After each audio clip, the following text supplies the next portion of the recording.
ತಿಂಗಳಿಗೊಮ್ಮೆ ಜಿಲ್ಲಾವಾರು ಸಭೆ ನಡೆಸೋದು ಸೂಕ್ತ. ಸಿಎಲ್ಪಿ ಸಭೆಯಲ್ಲಿ ಸಿಎಂಗೆ ಬಿಆರ್ ಪಾಟೀಲ್ ಅವರು ಈ ಒಂದು ಸಲಹೆಯನ್ನು ಕೊಟ್ಟಿದ್ದಾರಂತೆ. ಕಾಲಕಾಲಕ್ಕೆ ಉಸ್ತುವಾರಿ ಸಚಿವರು ಶಾಸಕರ ಸಭೆ ನಡೆಸೋದಕ್ಕೆ ಅಂತೇಳಿ ಸೂಚನೆ ಕೊಟ್ಟಿರೋದು ಅಥವಾ ಒಂದು ಸಲಹೆಯನ್ನ ಕೊಟ್ಟಿರೋದು ಬಿಆರ್ ಪಾಟೀಲ್ ಅವರು. ಉಸ್ತುವಾರಿ ಸಚಿವರು ಶಾಸಕರ ನಡುವೆ ಸಮಸ್ಯೆ ಏರ್ಪಡಬಹುದು. ಆಯಾ ಕ್ಷೇತ್ರಕ್ಕೆ ಸಂಬಂಧಪಟ್ಟಂತೆ ಸಮಸ್ಯೆಗಳ ಬಗ್ಗೆ ಶಾಸಕರು ಮನವಿ ಪತ್ರ ತೆಗೆದುಕೊಂಡು ಹೋಗ್ತಾರೆ. ಇಂಥ ಸಮಸ್ಯೆ ಇದೆ ಹಿಂಗೆ ಅಂತ ಸಚಿವರು ಕೈ ಕೊಡೋದು. ಬಟ್ ಅವ್ರ ಮಧ್ಯೆ ಭಿನ್ನಾಭಿಪ್ರಾಯ ಸಮಸ್ಯೆಗಳು ಏರ್ಪಡಬಹುದು. ಹೀಗಾಗಿ 2-3 ತಿಂಗಳಿಗೆ ಒಂದ್ಸಲ ಜಿಲ್ಲಾವಾರು ಸಭೆಯನ್ನ ನಡೆಸೋದು ಸೂಕ್ತ ಅಂತೇಳಿ ಹೇಳಿದ್ದಾರೆ. ಸಿಎಂ ನೇತೃತ್ವದ ಸಿಎಲ್ಪಿ ಸಭೆಯಲ್ಲಿ ಶಾಸಕ ಬಿಆರ್ ಪಾಟೀಲ್ ಅವರು ಈ ರೀತಿ ಒಂದು ಸಲಹೆಯನ್ನ ಕೊಟ್ಟಿರೋದು.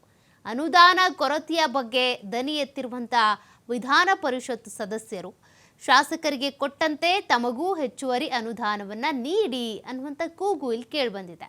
ಅಷ್ಟೇ ಅಲ್ಲ, ಈಗ ಆಗಲ್ಲ ಅಂತೇಳಿ ನೇರವಾಗಿ ಸಿದ್ದರಾಮಯ್ಯನವರು ಈ ಒಂದು ಮನವಿಯನ್ನು ನಿರಾಕರಣೆ ಮಾಡಿದ್ದಾರಂತೆ. ಅಂದರೆ ಶಾಸಕರಿಗೆ ಹೇಗೆ ಅನುದಾನ ಕೊಟ್ಟಿದ್ದೀರೋ ಅದೇ ರೀತಿ ಪರಿಷತ್ನ ಸದಸ್ಯರಿಗೂ ಕೂಡ ಅನುದಾನವನ್ನು ಕೊಡಿ, ಅಂದರೆ ಆಯಾ ಕ್ಷೇತ್ರದ ಅಭಿವೃದ್ಧಿಗೋಸ್ಕರ ಕೊಡಿ ಅಂತೇಳಿ ಕೇಳ್ಕೊಂಡಿದ್ದಾರೆ ವಿಧಾನ ಪರಿಷತ್ನ ಸದಸ್ಯರು. ಬಟ್ ಈ ಒಂದು ಮನವಿಯನ್ನು ಸಿದ್ದರಾಮಯ್ಯನವರು ನೇರವಾಗಿಯೇ ತಿರಸ್ಕಾರ ಮಾಡಿದ್ದಾರೆ ಅನ್ನೋದು ಗೊತ್ತಾಗ್ತಾ ಇದೆ, ಅಥವಾ ನಿರಾಕರಿಸಿದ್ದಾರೆ ಅನ್ನೋದು ಗೊತ್ತಾಗ್ತಾ ಇದೆ.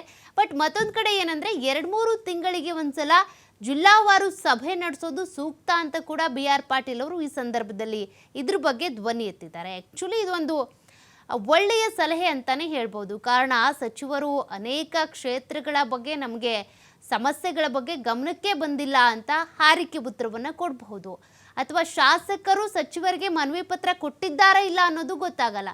ಹಾಗಾಗಿ ಜಿಲ್ಲಾವಾರು ಸಭೆ ಆಗೋದು ಸೂಕ್ತ ಅನ್ಸುತ್ತೆ.